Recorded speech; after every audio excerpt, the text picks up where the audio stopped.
Bonjour à tout le monde. Gloire et honneur reviennent à notre Dieu et que le Seigneur vous bénisse richement. Alors aujourd'hui, on va parler sur la prière.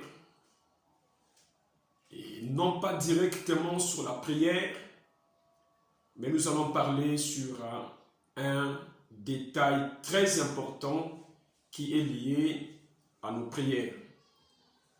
Et je crois que tout chrétien doit maîtriser cette chose pour qu'il puisse avoir assez du succès dans ses prières.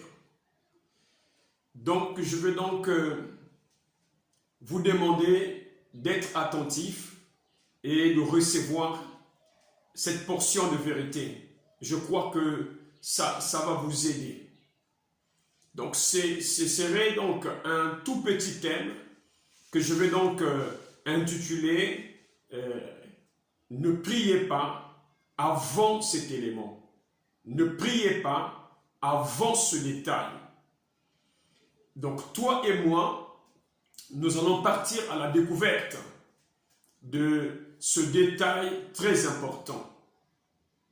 Alors, je vais d'abord commencer par prendre une petite écriture d'une histoire dans la Bible et essayer de commenter ce verset par rapport à la Bible et voir comment nous pouvons faire comprendre à tout le monde qu'il y a un détail très important que celui qui va prier doit attendre ou doit voir avant de faire sa prière. Je vais lire dans Marc au chapitre 5, le verset 22. Le verset 21, le Seigneur en train d'enseigner devant une grande foule. Au verset 22, la Bible dit « Alors vint un des chefs de la synagogue, nommé Jairus, qui, l'ayant aperçu, se jeta à ses pieds. » Ce verset va donc nous permettre de commencer à ouvrir cet élément ou ce détail. Ici, nous remarquons que Jairus, qui était l'un des chefs de la synagogue, va donc se jeter aux pieds de Jésus. Mais seulement avant qu'il ne se jette aux pieds de Jésus, il y a un détail. C'est que la Bible dit « l'ayant aperçu ». Jairus a d'abord aperçu Christ. Et il est donc allé vers lui. Il s'est jeté face contre terre. Et le verset 23, c'est là où Jairus se met à prier. C'est là où la prière de Jairus commence. Donc, retenez que avant que Jairus ne fasse sa prière, il y a un élément, il y a un détail. C'est qu'il a d'abord vu Christ, il est allé vers lui et il s'est jeté face contre terre devant Jésus. Et après cela, il a fait sa prière. Donc, nous n'avons pas touché le point de la prière. Je sais que vous êtes déjà une personne qui prie Dieu. Et vous avez, dans beaucoup de cas, beaucoup de situations, vous vous êtes présenté devant Dieu dans votre prière. Que le Seigneur soit glorifié et qu'il vous bénisse pour cela. Mais seulement, nous réalisons que les prières qui se font aujourd'hui n'ont pas assez de bons résultats. Ces prières ne sont pas efficaces. Ces prières ne changent pas les situations. Et nous nous posons beaucoup de questions. Pourquoi cela? Alors, une question liée à la marche chrétienne doit avoir forcément sa réponse dans la parole de Dieu, c'est-à-dire dans la Bible. Et en examinant la Bible, je viens là de découvrir un petit détail. C'est que Jairus, avant de prier, il a d'abord vu Jésus, il est allé vers lui, il s'est prosterné, et bien après cela, il a fait sa prière. En prenant ce détail, j'ai donc réalisé que dans la Bible, il n'y a pas que Jairus qui a eu cette attitude, mais plusieurs personnes ont eu cette attitude dans leur vie, dans leur témoignage et dans leur histoire liée à la personne de Jésus-Christ. Quand je prends la guérison de Bartimée à Jéricho, dans Marc chapitre 10, la Bible dit au verset 47, « Il entendit que c'était Jésus de Nazareth qui passait. » Alors, après cela, Jairus a commencé à prier. Donc, remarquez que la prière de Jairus est venue après un élément, un détail. Là, nous avons déjà deux témoignages de la Bible qui nous attestent que ces gens-là ont prié, ont fait connaître leurs besoins après un élément, après un détail. Cela ne doit pas nous passer comme ça. On ne doit pas prendre cela à la légère ou dire que peut-être que c'est un hasard. Non, la parole dit le témoignage de deux personnes est vrai. Je vais ajouter un troisième témoignage. C'est celui des 10 lépreux que Jésus a eu à guérir quand il était en route vers Jérusalem. Cela se trouve dans Luc chapitre 17. À son 11e verset, la Bible dit que les 10 lépreux, avant de faire connaître leur prière à Jésus, ils ont d'abord vu Jésus. La Bible dit même qu'ils sont allés à sa rencontre.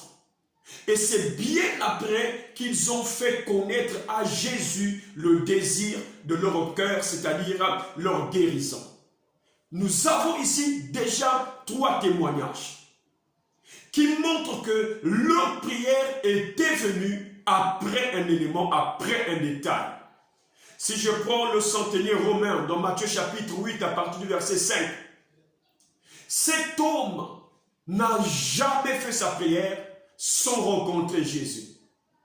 Si je prends le lépreux de Matthieu 8 à partir du premier verset, ce lépreux n'a jamais fait sa prière sans rencontrer Jésus. Vous allez donc remarquer dans tous les points que nous venons de citer, il y a un élément identique. C'est que partout, avant que ces gens ne puissent faire connaître leurs besoins, ils ont d'abord rencontré cette personne de Jésus-Christ. Il y a encore beaucoup d'autres points dans la Bible qui vont soutenir et qui vont dire exactement la même chose. La syrophénicienne, par exemple, dans Matthieu chapitre 15, qui va demander la délivrance de son enfant. La Bible nous montre qu'elle n'a jamais fait cela sans rencontrer Jésus. C'est bien après, quand elle rencontre Jésus, c'est là qu'elle fait connaître son désir, son besoin, ce que son cœur désirait. Ce n'est qu'après avoir rencontré la personne de Jésus. Est-ce que cela peut déjà commencer à interpeller votre conscience? Nous aussi aujourd'hui nous prions comme eux, on y a prié, mais seulement leurs prières ont été efficaces. Il y a eu des réponses instantanées et nous avons les preuves bibliques. Or, Dieu ne fait point exception des personnes. Dieu n'est pas injuste. Il n'est pas dans le favoritisme.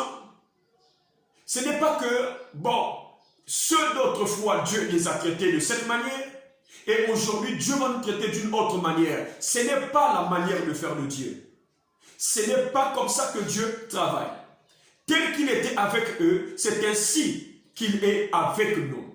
Mais le problème, c'est que nous laissons tellement les choses que la parole nous a inspirées passer et être loin de nous.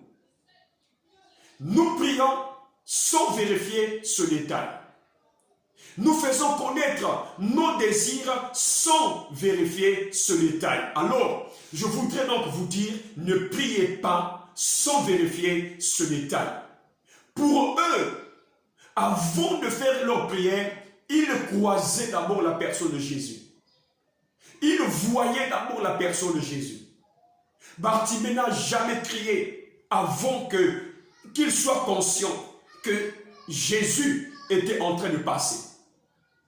Jairus ne s'est jamais jeté face contre terre tant qu'il n'était pas en face de la personne de Jésus-Christ.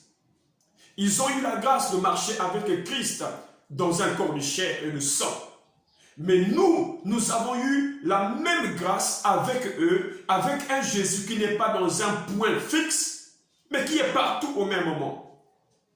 En leur temps, quand Jésus était à Capernaum, ceux qui étaient à Béthanie ne pouvaient pas recevoir la grâce de ceux qui étaient à Capernaum. Mais nous avons reçu plus que eux. Pendant que ici Jésus travaille, là-bas Jésus travaille, nous n'avons pas besoin qu'il fasse un voyage. On n'a pas besoin qu'il atterrisse dans un aéroport. Jésus est le même. Aujourd'hui, il exauce les prières. Je dirais même, il est censé exaucer nos prières comme il a exaucé les prières de ceux d'autrefois. Je ne dis pas censé parce que nous vivons bien, parce que non, c'est toujours la grâce parce que ceux qui ont été exaucés autrefois n'étaient pas parfaits et la perfection n'est pas la condition de l'exaucement d'une prière. Quand nous prions, nous devons vérifier cet élément. Je peux même dire qu'on ne devait pas prier sans que cet élément ne s'accomplisse devant nous. Sinon, nos prières seront comme les prières de Bartimée qui crient sans que Jésus ne passe. Sinon, nos prières seraient les déclarations de foi du centenier romain sans que Jésus ne soit là pour l'écouter. Sinon que les cris et les larmes, les pleurs de la syrophénicienne seraient nuls si Jésus n'était pas là, mais elle ne l'a jamais fait sans Jésus. Il fallait qu'elle croise Jésus pour le faire. Alors cette petite exhortation, je voudrais que cela puisse nous révolutionner. La joie du chrétien, c'est l'exaucement de ses prières. Quand nos prières sont exaucées, c'est là la joie, c'est là le jubilé. C'est là que notre foi grandit. C'est là que nous atteignons une certaine maturité. Et notre expérience nous aide à atteindre un niveau spirituel. Seulement, nous devons prier selon que la Bible l'enseigne. Eux attendaient de voir Jésus et de faire leur prière. Et entendaient d'entendre que c'est Jésus qui passe pour faire leur prière. Nous ceci, nous devons attendre un élément avant de faire connaître notre désir. Mais seulement, quand nous avons un problème, nous nous lançons dans la prière. Et à la fin de la prière, nous pensons que nous avons prié, bien sûr. Mais est-ce que nous avons été écoutés? Est-ce que nous serons exaucés?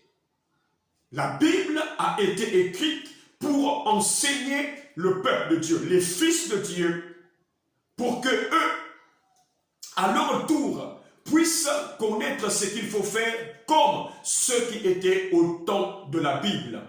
Donc, retenez que nous avons un élément que nous devons vérifier avant de dire à Dieu ce que nous avons besoin. Seigneur, je veux le Saint-Esprit. Seigneur, je veux la délivrance, je veux la guérison, je veux tout ce que nous avons le besoin. Avant de soumettre cela, selon la Bible, nous devons attendre un détail.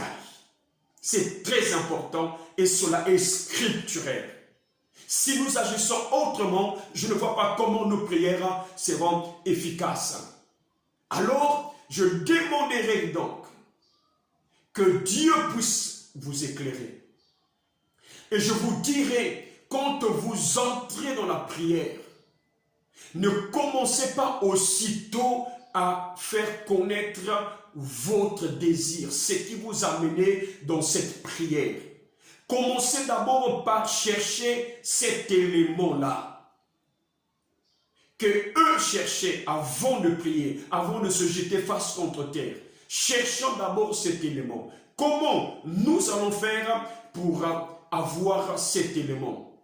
Il y a une première chose, c'est adorer avant de prier.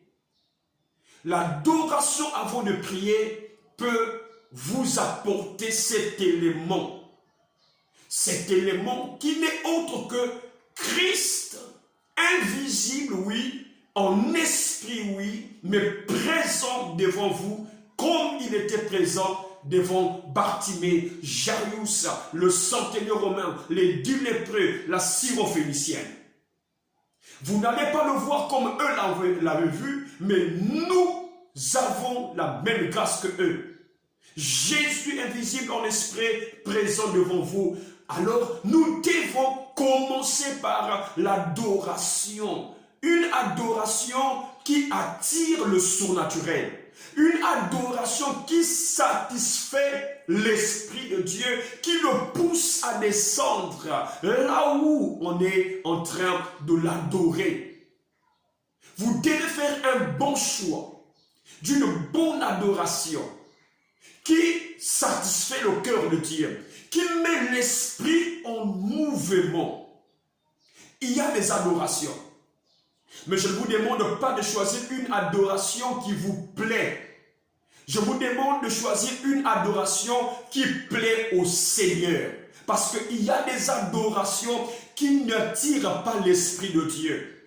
Mais seulement ça peut vous satisfaire. Mais ici, il n'est pas question de nous satisfaire, mais de satisfaire l'Esprit de Dieu afin qu'il descende avant que nous ne puissions faire entendre notre prière.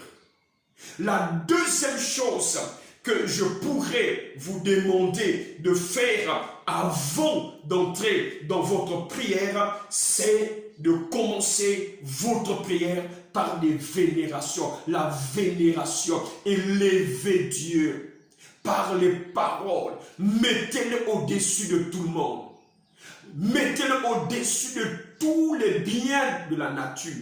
Mettez-le au-dessus des trônes, des rois. Élevez Dieu. Dieu s'est satisfait, se réjouit, descend là où il est vénéré. Vénéré avec les mots qu'il faut. Les paroles qui le mettent au-dessus de tout le monde. Et je peux même vous inviter à essayer cela. Essayez avant votre prière de commencer à vénérer Dieu, à le célébrer, à glorifier son nom, à le mettre au-dessus de tout, à lui donner plus de valeur que tout ce que vous connaissez sur la terre. Pendant que vous serez en train de le faire, vous allez sentir un mouvement de l'esprit. Le surnaturel commencera à être senti par votre corps et votre esprit. C'est ce que nous devons chercher avant de faire connaître notre prière. Alors cet élément peut venir par une adoration, ça peut venir par les paroles de vénération.